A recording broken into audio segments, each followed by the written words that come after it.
done for me lately? It's Coons. What have y'all done for us lately? And if there's no answer, you know, the only thing we owe them.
The very word secrecy is repugnant in a free and open society, and we are, as a people, inherently and historically opposed to secret societies, to secret oaths, and to secret proceedings.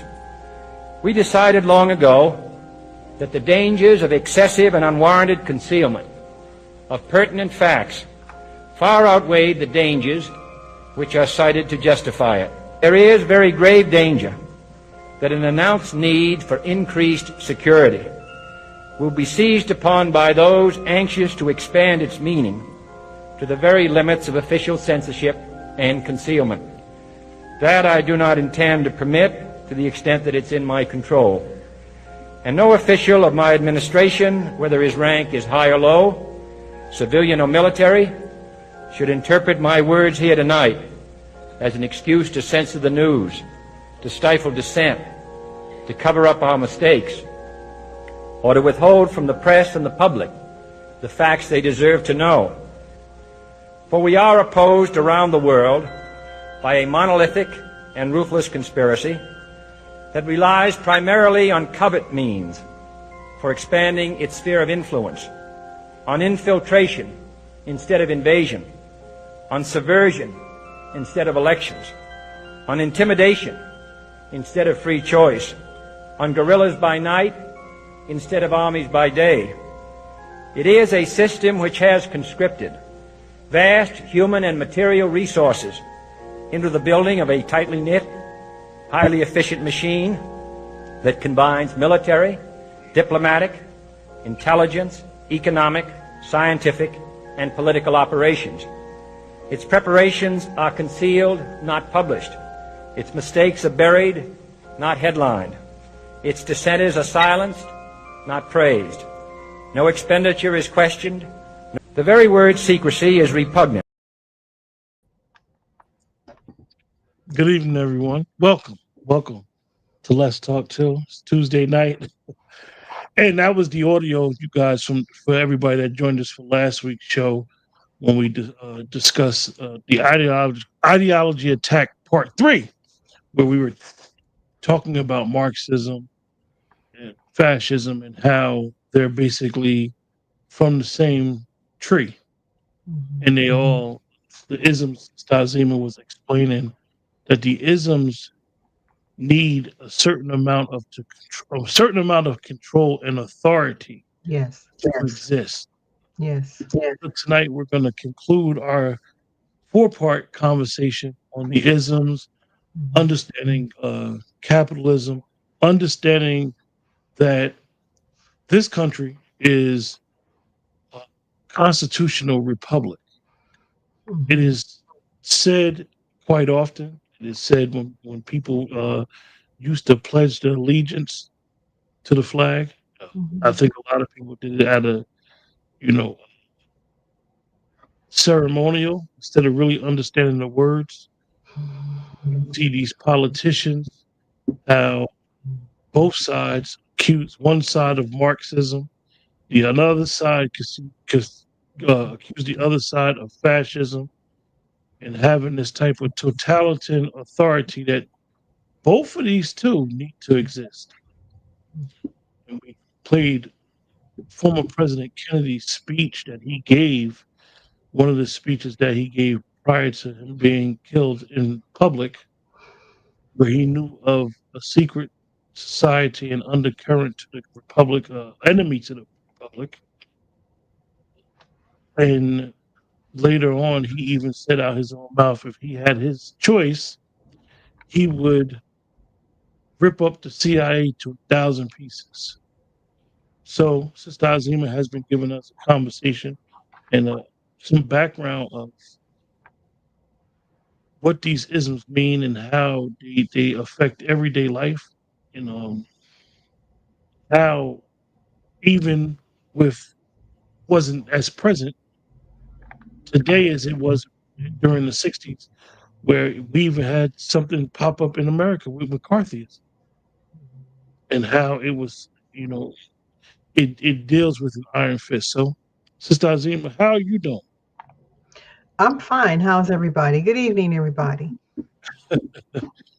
Well, you said to me, you asked me the other day, how's the weather? I know we've got a cold front. It got cold. Okay, the temperature's going down, and very windy, very windy.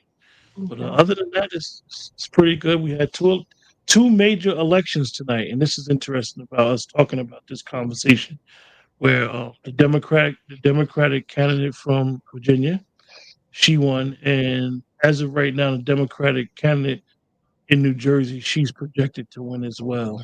She Okay. was up 200,000 votes. Okay. Very interesting. Both of them are white women, if that matters to anybody. But both of those seats were highly contested, highly interesting seats where you saw a lot of national politicians come and support their party Hmm. in Virginia and New Jersey. New Jersey had not elected two term, a two party, the same party governor, a two term straight since 61. So it's been a long time in New Jersey had a governor back to back from the same party. It usually goes red, blue, red, blue, red. Oh, so with that, and they had bomb threats in New Jersey at four polling places. They arrested a juvenile for calling in a fake bomb threat. So understand that these politicians, in my personal view, with the rhetoric that they use, where Sister Azima has been explaining to us each week, with the rhetoric that they use, they weaponize a very base that's very ignorant, Hmm. and they have basically turned millions of people, uh, so much so that we need to be careful with what we say and accuse people of, because it's dangerous. Definitely when you tell somebody that everything's not all right upstairs, that somebody is this and somebody's that. But anyway, Sister Azim, what's going on? Um, oh, we're just going to stick with isms. Okay. So we understand that isms are basically superficial structures in society that allows elite groups, organizations, entities, or agencies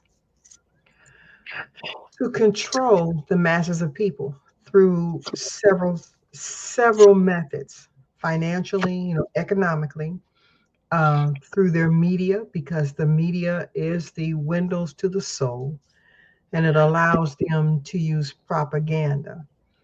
And if you remember when Trump came into office, and under his program with Elon Musk, Doge, when they shut down USAID, it really sent all of these isms into scatter mode, the way you do when you expose pests or parasites. They scatter. They'll either run towards you to attack you, or they're scattering to do something else. And so this is what we're watching.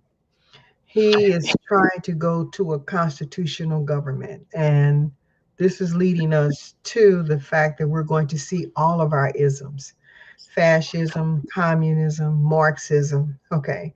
And now we're looking at capitalism. So the definition of capitalism is an economic or political system in which the country's trade and industry are controlled by private owners for profit. Now, that profit doesn't have to be shared with you or their employees, it's their profit. And so they use their profit accordingly.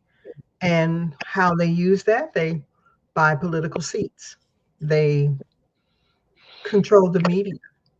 Okay. And so it tends to be that there was a time when I was growing up that there were a lot of companies, small companies. When I say small, they were not conglomerates like Chevrolet. Chevrolet is a conglomerate where it bought out several smaller automobile manufacturing companies and put it under their brand name Chevrolet. Okay. Now, when you do that, this is where we call the white knight and the black knight. The black knight is the company that's already functioning, and the white knight comes along and through a lot of dealings and machinations, they're able to take over the company or the corporations and put them up under one umbrella. And that gives you a monopoly. So in a monopoly, capitalism thrives very well. However, it doesn't last long because competition is the key thing capitalism needs.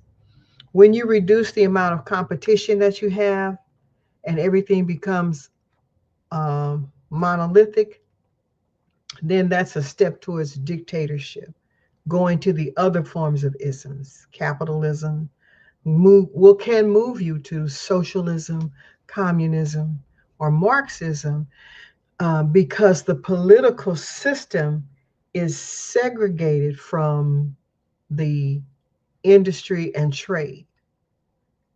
And remember, we talked about the 7 pillars that make up a society. You don't want to start pulling your pillars apart in your isms, because then that's the downfall of your country. But we need to look at some key things in this capitalistic society, that many of the 3 pillars, the financial end of it, financial and banking, media and entertainment, is controlled by mostly the Ashkenazi Jews. Not all of them, but those that are in elite dominating positions. And we're going to talk about that.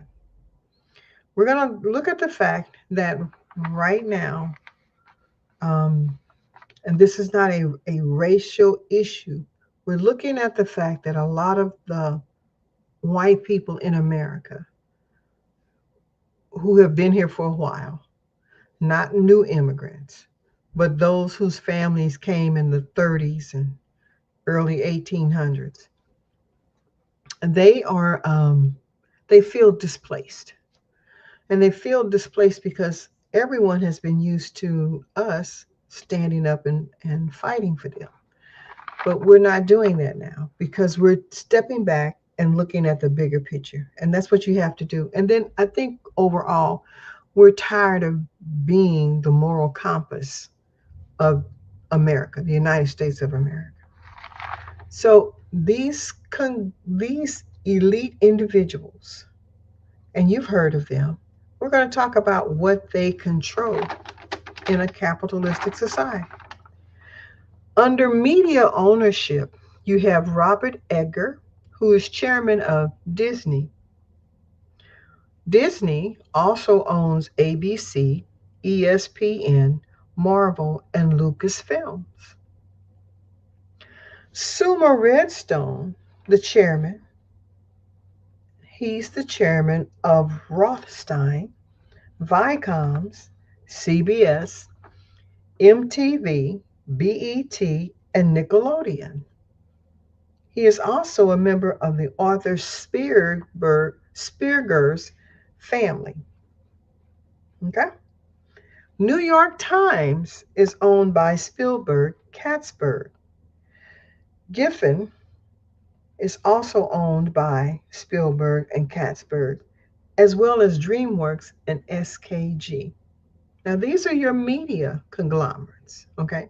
These are the people you go to and get your hardcore information, which means they spill over into Meta, YouTube, and all of these things, either indirectly or directly, they're there because they control the viewpoint of what is being seen or said. Now, when we start looking at the banking end of our capitalism piece, we're looking at Goldman Sachs, who was founded by Marcus Goldman. With that came the Rothschild dynasty, which is dominated by the European banking industry, who also controlled the Federal Reserve and the Federal Reserve chairmen, which were Greenspan, Yellen, and Bernanke. All three of them are of the Jewish order. Okay. Now we roll over to entertainment, Hollywood, and you have the Warner Brothers, who ended up buying out Universal Studio, Paramount. And they basically began to develop strict policies and privileges for certain caste of people because it's imperative to keep melanated skinned people away from white people, particularly poor white people, because we have a lot in common. But if you can create discourse, and that's what capitalism does, it creates discourse and it begins to teach you that there's only two types of people: rich people and poor people, and nothing in between. And so you would always hear presidents talk about how important it is to keep the middle class. Well, we became the middle class. We came back and we became managers and supervisors at the post office, managers and supervisors where we were manufacturing automobiles and all the parts and whatever with automobiles. And then we became managers and supervisors in the medical industry. Um, your mother's brothers, sisters, cousins, aunts, uncles, they either became doctors or dentists or whatever. And so the money began to flow to us when the system of the elite people who claim they're descendants of Abraham and all of this back in what they call Mesopotamia. All of this is North Africa. Okay, the vast majority of it is North Africa. And so the image that they want to give is that they can eliminate the melanated skinned people. Because think about what you bring to the table. We're not going to even talk about them. Let's talk about right now. You go out there on TikTok and you look at all of these high school students who are graduating before they turn 14 out of high school. What melanin allows you to be able to expand the consciousness of your mind. It's not just the color of your skin. It literally is a chemical reaction to what's going on around you. Okay. Capitalism has to curb that because what did we do? My father created the paper bag machine. Okay.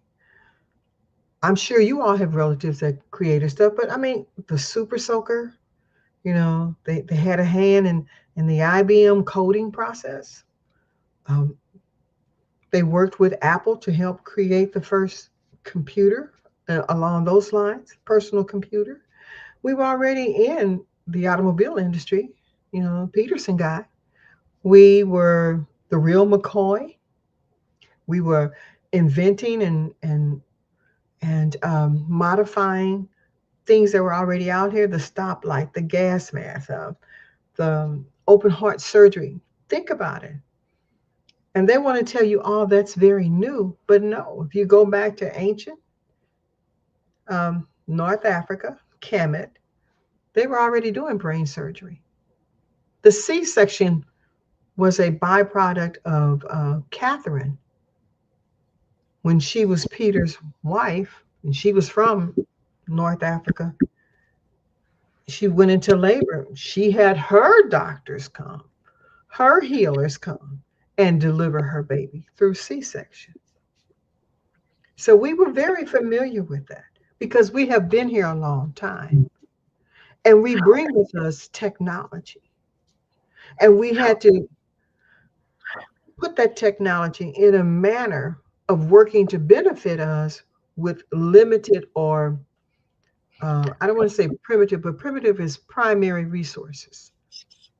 And so now that we are supposed to be in the 21st century or the 22nd century, we are moving along and creating robots. But it's us who have a hand in all of that. And what's happening now is that whether you realize it or not, you are seeing capitalism being funneled away from the mindset of a new world order, because that's where this capitalism was going.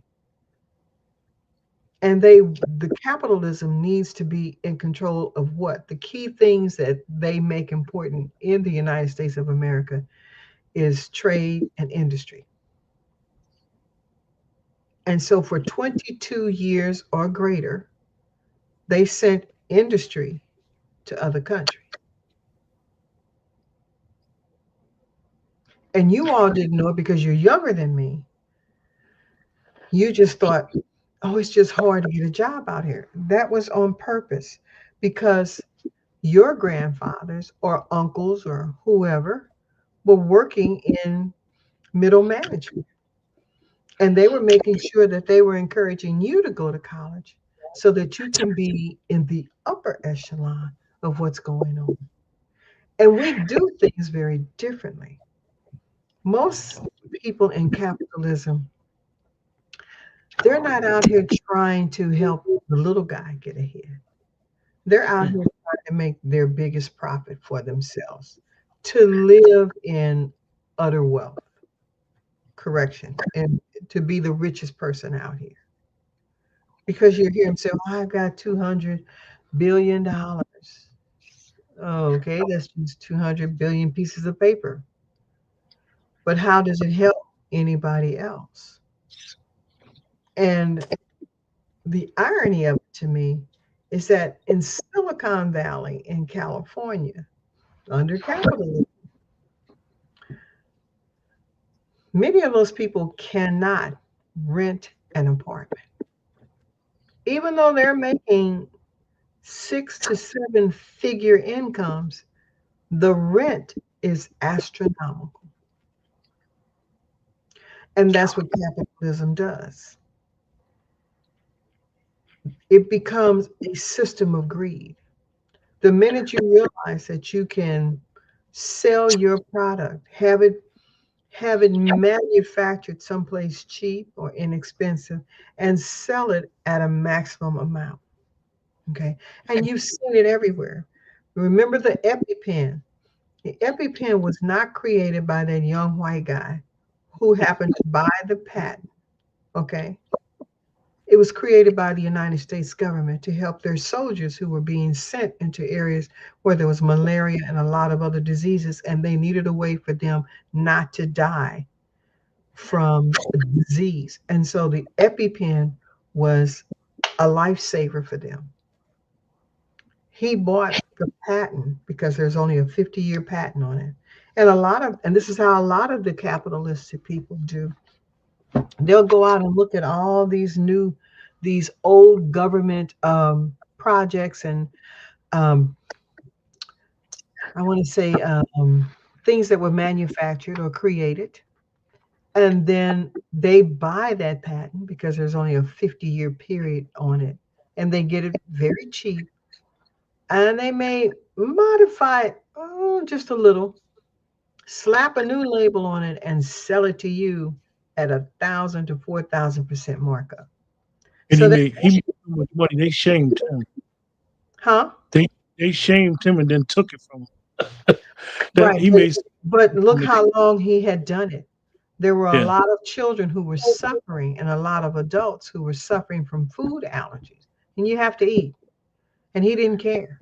If you couldn't come up with $2,500 or $3,000 for the EpiPen, shame on you. And so it was the lawsuit that started the process of shaming him. And with that, um, they went ahead and looked at the fact that he was abusing it.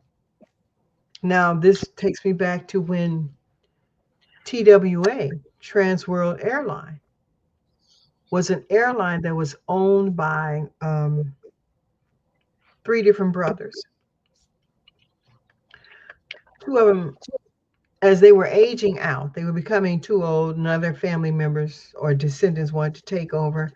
They ended up selling the company to the employees. Now, hear what I'm getting ready to say. They sold TWA to the employees. TWA was not at the top of the list. It was an airline located in St. Louis, Missouri, but it was not at the top of the list. The employees began to take pride in the fact that they were going to be owners of the airline, not just a few employees, all 22,000 of them now owned the airline. They changed their view. They found a way to take less wages and pool the resources, and they began to upgrade their airlines, buy new ones, and then upgrade or modify the other part of the fleet. And then as time went on, I mean, that plane looked it looked very nice. They became very comfortable.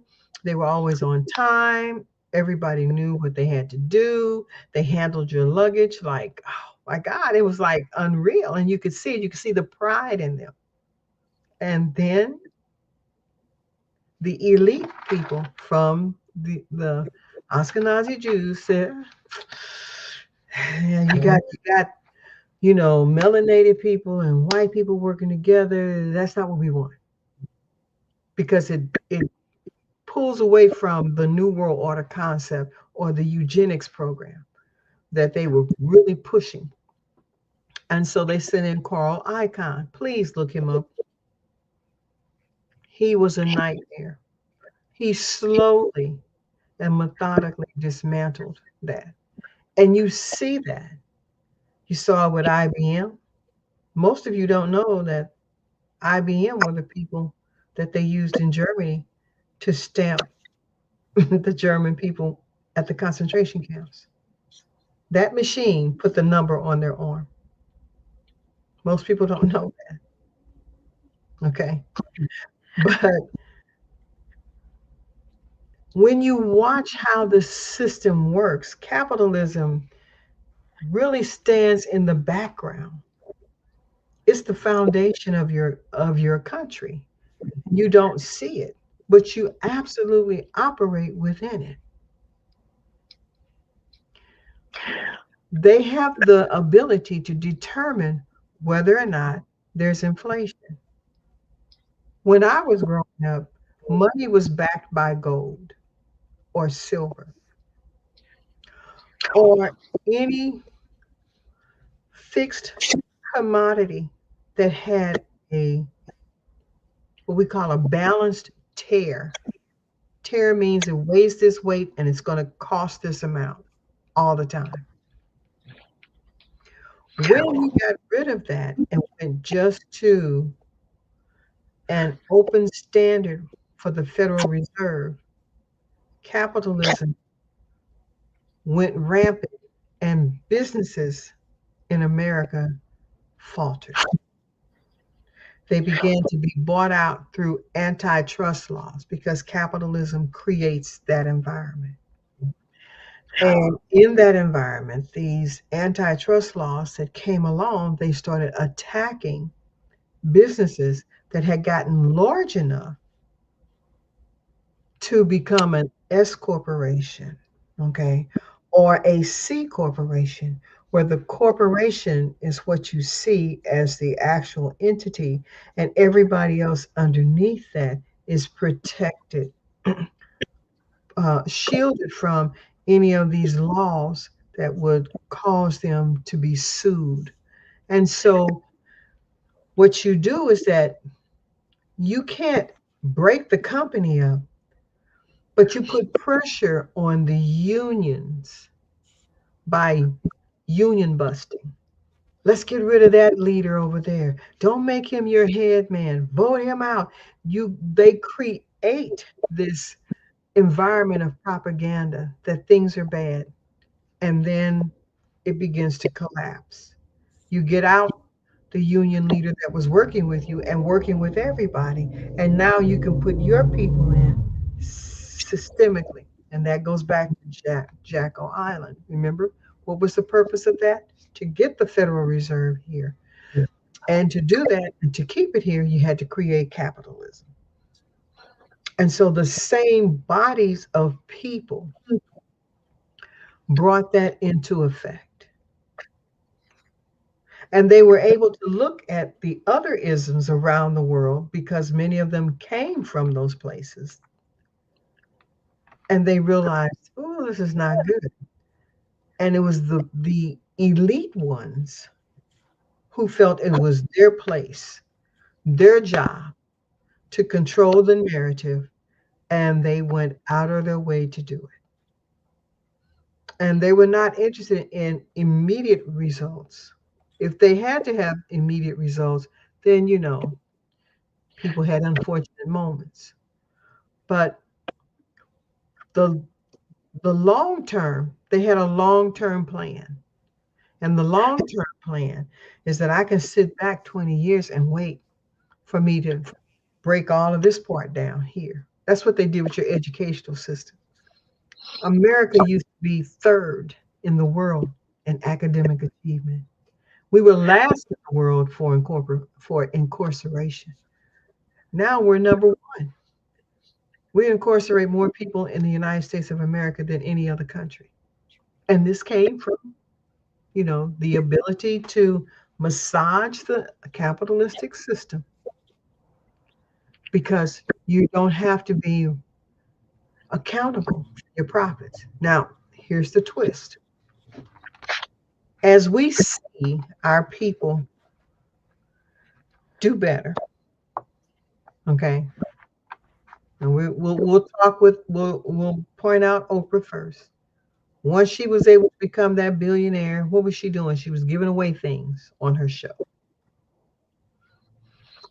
And people often felt that, a lot of people felt that it wasn't heartfelt. It was more like a business and not so much as a real sincere gesture. But she was the first one. Then you have Michael Jordan. He gave $10 million to help children that have severe medical issues in 2020. And I think the guys, I'm not good with all these rappers, but I think his name was ASAP. I think that was his name. I'm not sure, but I know it's a gentleman in Atlanta area. He bought up either an old shopping mall or a major university, and he converted it into apartments. And you can rent an apartment, and it's way below market value. So you're not going to be $1,400, $1,500 to stay there. You may be paying $700 to $800, but it is required that in 5 years you buy your unit as a condo. And then he has I think it's like I think it's almost 300 or 400 units, and about a third of that 25 to 40 units are for homeless people. So they don't pay anything. But they get in there and they have to take all the programs and things that help benefit. And so as we see our people with money move into the capitalistic game, once again, we change the outcome, the algorithm. We're not in there just to be a multi-billionaire or a trillionaire. We're in there to make systemic changes, true changes. And we can see that. And as these rappers make this money, they're doing a lot of things in the neighborhood. As we see athletes that retire, they're doing a lot of things in the neighborhood. They're not just on television looking at, look at me, I got this brand new house. I'm living this like this. Not the reality shows that we see, which we saw a lot of under the old system, the old oligarchy. It was to make you feel inadequate and have you chasing their version of your dream. Okay. And so when we got into capitalism, the capitalism was supposed to, in its purest form, it is supposed to allow you to make a profit and give back to society. What we saw is that a lot of people made the profit and put it in their pocket. You got a And they could question? always disperse it within their families because sometimes you really couldn't, but they were not willing to do anything unless it allowed them to elevate their feelings, their position, their thoughts. Oh, I'm going to give to a charitable organization and you're going to put my name on there and let them know, I'm that person. So go ahead. You have a question for? I think Black Larian wants to ask you two questions. This Okay. is one statement. This is a question as well. He said, "There's no way capitalism can last for an extended period of time on this planet." That's a statement, but what's your thoughts? Do you think that it could last on this planet for hundreds of years at least? It ain't been too long here. Well, capitalism has been here for a while. We I want to say we saw it in the during slavery because the people in the South, they were exhibiting capitalism. The wealthy white men who were plantation owners, they didn't work and all of their labor was free. So they never had to pay for anything. And what they fed their stock, that's how they looked at us. Their livestock was poor to minimal at best. And then they would hire the poor white people to be the overseers. And it allowed them to keep that system going. So capitalism has been here right around the time of slavery. And it has And he, benefited, like as always, a small core of people, of individuals. and then he asks, "Can you touch upon the spiritual and magical components of capitalism? It is a dark art, hence all of the occultism around it." Okay, first of all, you have to know what occultism is. And I want people to stop using that. Occultism is you.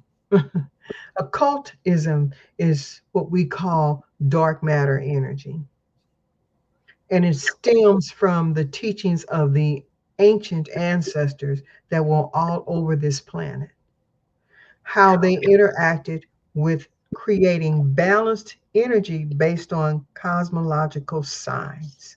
You don't use cosmological signs. You're using zodiac signs and looking at the heavens. And that's why everything is askew. Okay. So occultism is the the Ashkenazi Jews method and white people's method of speaking about you and you don't even know it, about melanated skinned people. Okay. When you just, if you meditate or pray, you're doing occultic activities. So occult just means it's coming from the original. Okay. So you were asking me, is there some dark matter stuff going on? Dark energy. There is, I don't want to say dark energy. There's an abundance of control. That's what isms do. They control you. They'll control your, they'll control your thoughts. They control your finances, and they control your ability to blend into society. That's what isms do. Remember, we talked about that as control. So if you want to call that dark matter or shadow, you can say that. But what it really is that it's the ability to pull you away from your center. And that's what isms do. They pull you away from your balanced center. And as you're being pulled away from your true nature, your balance, who we are as a collective body of people, then we have problems. And we have to look at that. I mean, outside of Tulsa, there were lots of places in which we flourished. Okay? Seneca Park in New York. There were lots of places in which our people could come in and you give us nothing and we would build cities. We would do all seven pillars of making a society. We would have banks and hospitals and lawyers and educational facilities. In Missouri, where it was not allowed for you as a Black person to go to school, we put boats on the river and went to school. So we were always creative. That's the occult in you, the ability to take your, as that guy Black Magic 363 said, take the black magic from yourself. You have, it is your ability to use that melanated energy within you. You not only wear it, but it's within your body.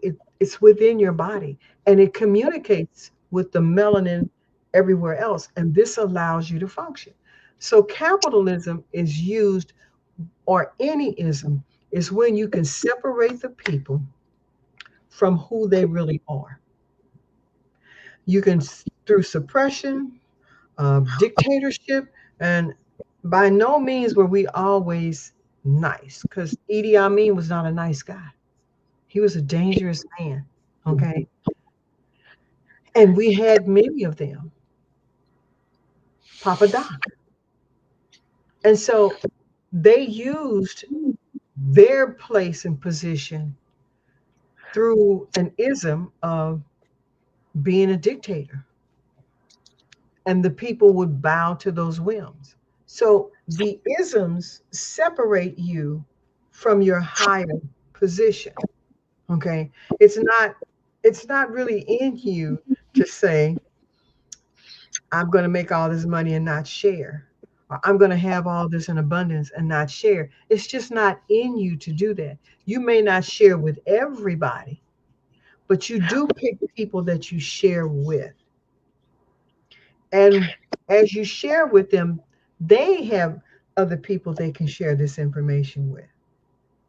It's the isms that say, you can't do that. You're not allowed to share anything. Step back. I'm running this. And that's where you get these problems through dictatorship, through totalitarian belief, through the fact we saw what Mao did. He killed off 1 billion of his people. Literally, in the 10 years that he was in control, he killed off his people. He didn't care. And then they went to the one rule, one child. And if you had more than one child, they would find, if they found out, they literally would take that child and do, we can donate kidneys from that child. So it was a nightmare that these people in China had to live with. So going back to your question, it has existed for more than 100 years. Okay. But forms of it has existed since I want to say the pantheon of the Phoenicians and the Tartars, because they were the ones that traveled the ocean blue, okay, and traded everywhere. And they had to set up some type of system so that they would not be set up on or robbed, and that they could do good business and good faith with others. And so you have to set up some type of ism. Okay. It is when the newest group of people, white people and the Ashkenazi Jews, came into play.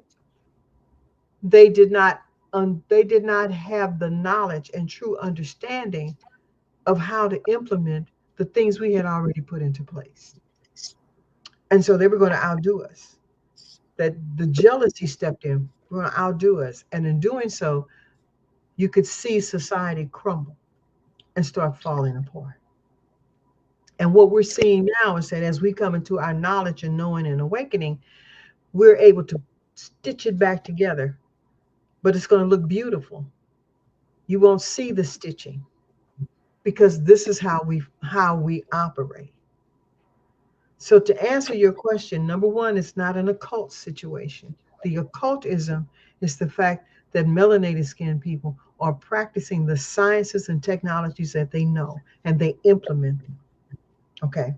Number two, it has been around. A form of this has been around since the Tartars and them have traveled the ocean blue so they can use it. And along came Black Law so that they have the ability to interact with other nations of people, other um, tribes or clans of people, and that those people could interact with them. The next thing that you're looking at is that it is only those folks, the newest group of humans in the society, that have not taken the time to study and have an understanding, the ability to reflect on what they know and apply it accordingly. What they reflect on is instant gratification. And then this is what leads us to all these isms. And these isms crush and crumble societies and social structures. And every 500 years, you'll see some society or structure collapse. So I hope that answers your question. What? Yeah, yeah. You. It's funny. It's funny that you are able to really get us to understand on a level of understanding how these isms, they're really all in the same control, The whole purpose of an ism is to control the outcome. exploitation of people. Mhm. Look at fascism, Marxism. The one thing that, because they were both journalists, I find that amazing because the propaganda was such a major tool. Like sometimes people may not understand, like even when we watch TV, they'll Mhm. think, you're me and you may be watching TV for entertainment, Mhm. but they'll tell you within it's a program. Mhm. It's programming uh, us to think, feel, and really we're being indoctrinated. I always questioned, even when I was in grade school, I always questioned some of the. How we got to know this? None of this is going to have any impact how we should be performing, but they basically create us to be workers.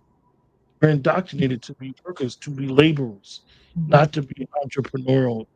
When I was in school, they had actually put a bank in the school. They Mhm. put a bank in the school, but didn't teach banking classes to the students. But they put a bank in the school, Mhm. and actually had a hand in hand with shop. Mhm. Very interesting. They don't even have it. But Stazima, so this was the root of the question some months ago. What is fascism? And you literally told me, oh, we I can't answer that. I can't answer that right now. This was about just about 9 months ago. Mhm. Because I said How can you tell somebody? See, that's what happens in this society that we're under. It's very important. People are like, they segregate everything out, and then you don't see how they correlate to one another. And what I said to you is that no, I cannot teach fascism if I can't teach them the foundation of what makes a society. Because I can talk about fascism all day long, and if you don't know the structure of a society, what does it mean to you? It has no value. Hmm. Like all day long, I can teach you what zeros and ones are, but if you don't understand that it's nothing more than and it's not a coding, it's just basically telling you that in this spot, you do have a number, and in this spot where it's a zero, you don't have a number. But You if you're teach not so taught that, huh? I said, now you teaching software now. Right. Now, if you're not taught that, you don't understand. You won't have an understanding or an understanding. You'll just be like, "Well, okay, so she talked about fascism. What does that mean to me?" For So those that's in the for those in the chat, Sister Azima just sometimes she goes into her NASA training education, her employee. So when she said zeros and ones is basically computer software. The first thing you got to learn is what a zero is. And it's interesting when you learn instead of hardware, you learn software and programming and stuff like that. It, it's for her. I know it's a lot of muscle memory, well, you understanding. can't turn it on if you don't know how. If you don't program it to turn on, you can't turn it on. Come on now. We had to build the circuit boards. Y'all buy them now. They already made. And But it'll make you understand why our sisters that came right before Sister Azima was able to understand the Hidden Figures. If you ever saw the movie, Mhm. you'll understand why those melanated sisters understood the coding. Right. Sister Azima came right after them in Nassau. So uh, it's very interesting that they knew from other things Mhm. the way our melanated is lined up Mhm. how the coding should be. So don't think that that movie based off of true events was not very significant for us. Very It much. was very But we were already coding. We when I say we as a group of people, yeah, it is energetic frequency. We as a group of people, we were operating not only on base 2 and base 10, but we had base 32 and 64. And you're like, yeah, that you're like, what does that mean? Well, you have 10 phalanges, and you can count to 10, and that's how you had your number system.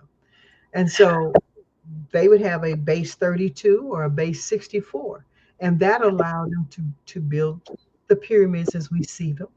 Okay, how to align them to the cosmic clock, because we have a cosmic clock. Okay, not a zodiac clock or um, astrological clock. We had 13 months, and each of them was like 4 weeks. remember we went over that messed me up because I explained that to somebody and they were like, I never looked at it like that. You're right. Where'd the month go? Where that extra month just disappeared? Yeah, that's because under August, okay, Augusta and Julius, they took that month and broke it up and added it to their time when they were sitting on the seat of the throne. Okay. And that created the discourse, it changed the frequency. And here's the thing, these individuals are looking at frequencies. They're not looking at all of these little pieces of paper we have down here or your cell phone. Okay. These are byproducts of changing a frequency. They have to change the frequency because it directly affects the melanin in your skin. And we are the ones that hold this planet into its orbit, its pitch, its frequency. And so when you want to confuse somebody, you confound them with a lot of unnecessary things. And that's what they do. They segregate everything out so far that after a while, you don't even care to learn or know.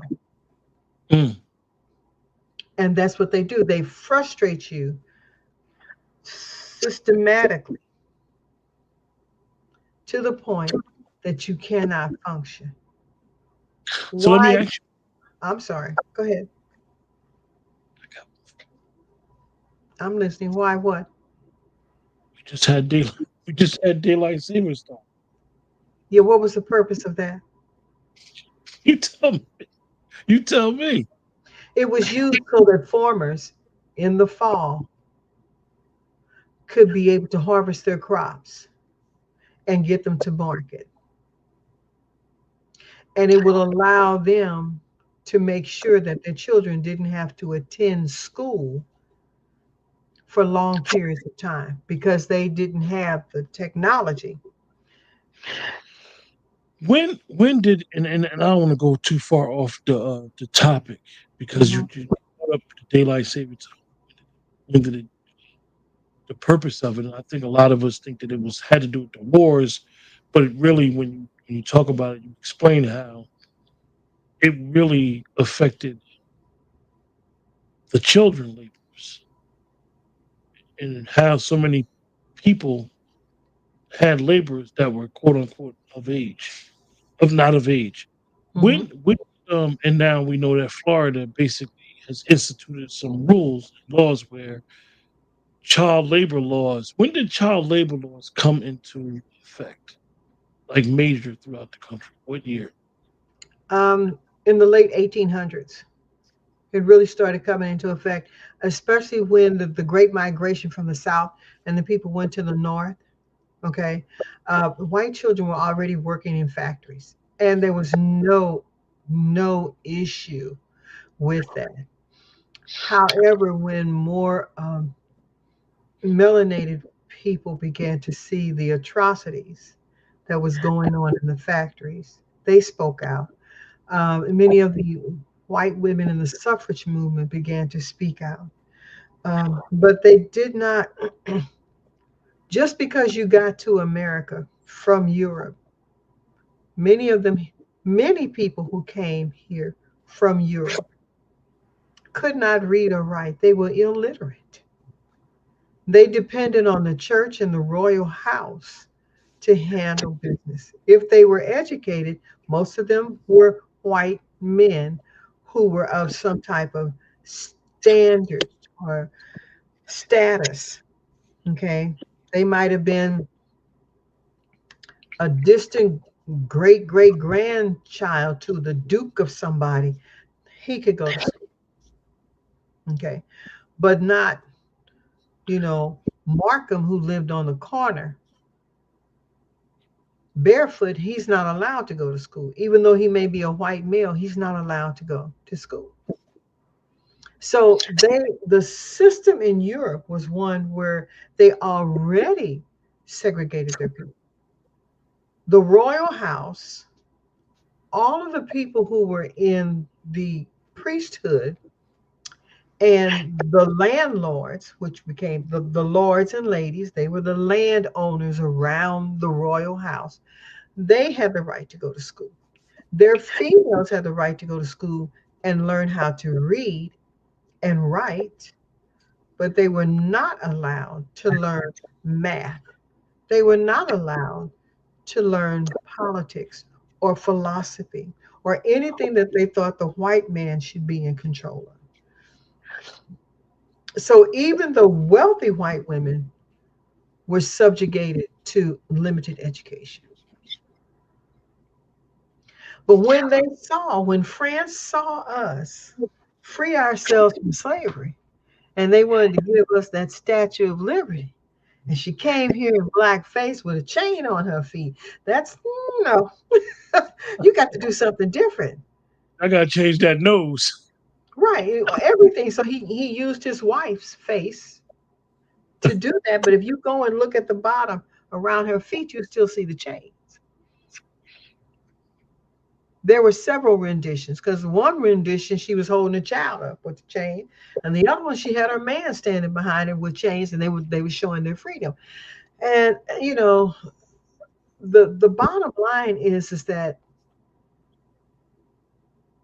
it's not it's not a part of us to just want to. We may just like what you do, okay? And yes, I'm not saying we can't hate, but as a collective body of people, we don't normally do that.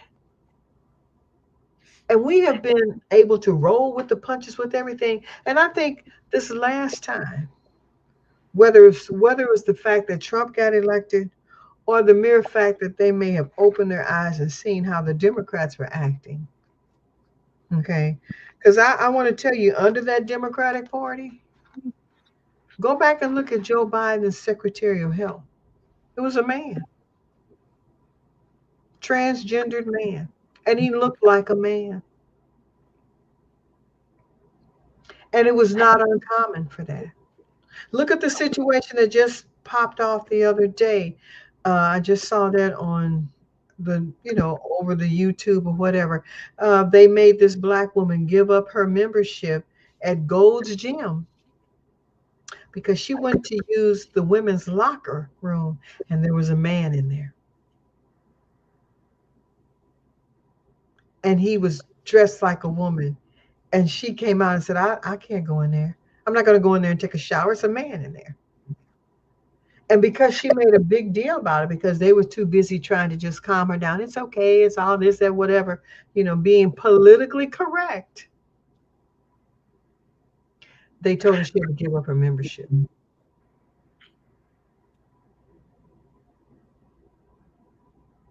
And I think it's crazy because when our daughters were growing up, we could stand close to the restroom and tell them, go in there and use the restrooms in the parks or wherever we were, because we can see them.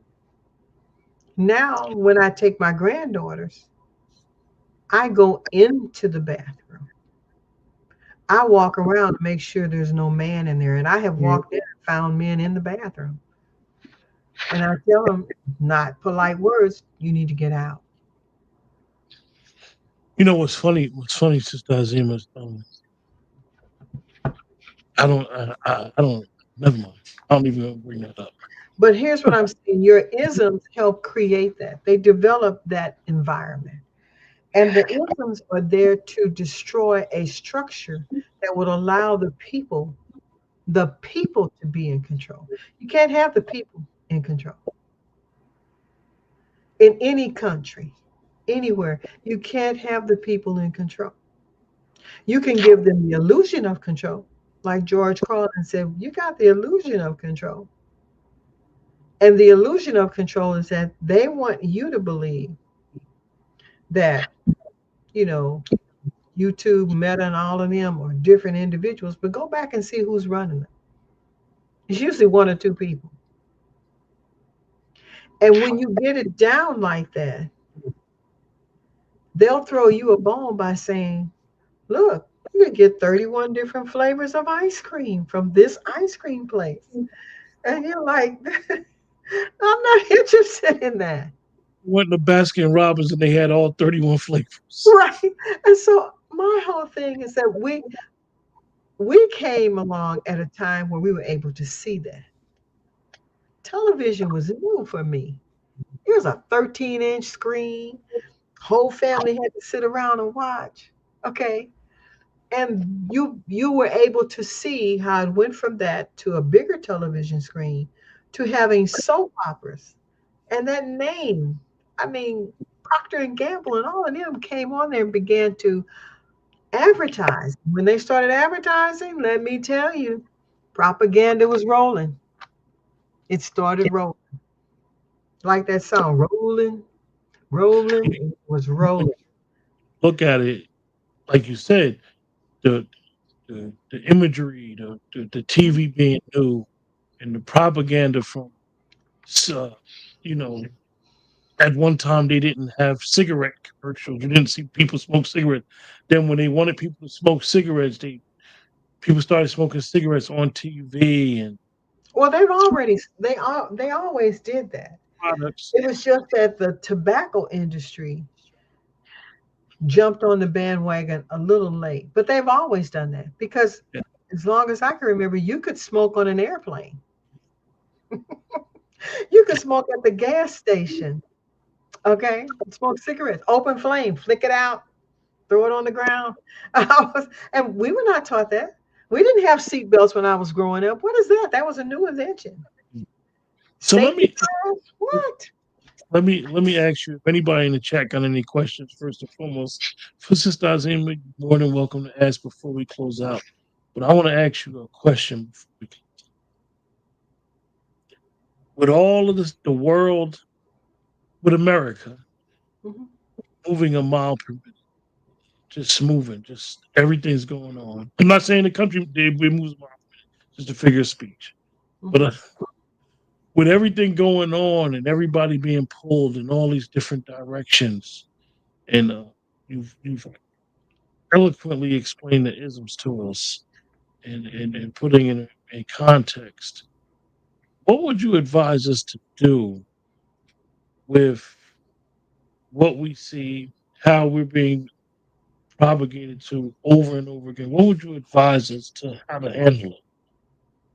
Because it is targeted for this next generation. They are No, the it's not. target. No, it's not. It's literally targeted for white people. Literally. Mm. It's not targeted for us. And so this is the time we need to, you know, grab our panties, pull them up tight, and literally step back. And I do mean that.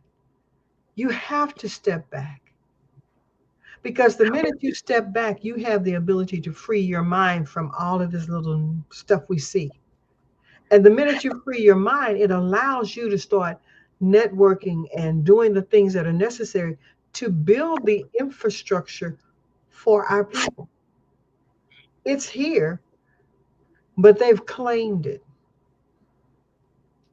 You know, Latimer gave us the light bulb, but they gave the credit to Edison.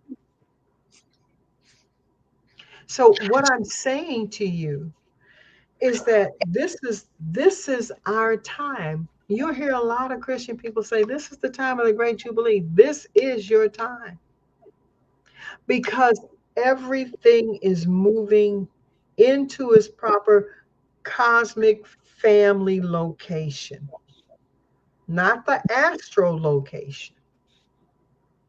And as these frequencies get to that place where they align and become harmonic, everything opens up for you. This isn't our fight.